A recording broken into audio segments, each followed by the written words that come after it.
அம்மா, இன்று வைகாசி விசாகம். நான் இன்று அவதரித்த நாள். இந்த நாளில் நான் உங்களை காண ஓடோடி வந்திருக்கின்றேன் அம்மா. உங்கள் வாழ்வு குறித்து கவலைப்படாதீர்கள் அம்மா. விதி 1000 கதவுகளை மூடினாலும் உங்கள் முயற்சி ஒரு ஜன்னலையாவது திறக்கும்.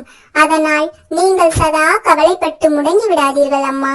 தொடர்ந்து தன்னம்பிக்கையோடு நீங்கள் செய்ய வேண்டிய காரியத்தை என் மீது நம்பிக்கை வைத்து செய்யுங்கள் அம்மா.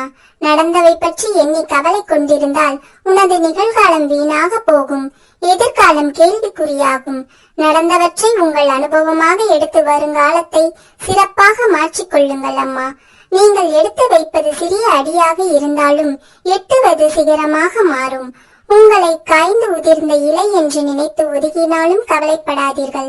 அப்படிப்பட்ட இலைதான் நீரில் தத்தளிக்கும் எறும்பின் உயிரை காக்கும்.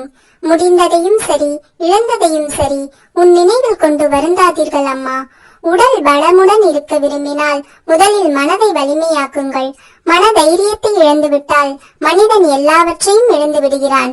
உங்களால் இயன்றதை எனக்கு இந்நாளில் படைத்து என்னை நம்பி வழிபடுங்கள். முக்கியமாக தான தர்மங்கள் செய்யுங்கள். எல்லா உயிர்களையும் தம் உயிர் போல் எண்ணுங்கள். என்றும் உங்களை சுபிட்சத்துடன் எல்லா வளங்களையும் தந்து வாழ வைப்பேன் அம்மா. யாமிருக்க பயமே.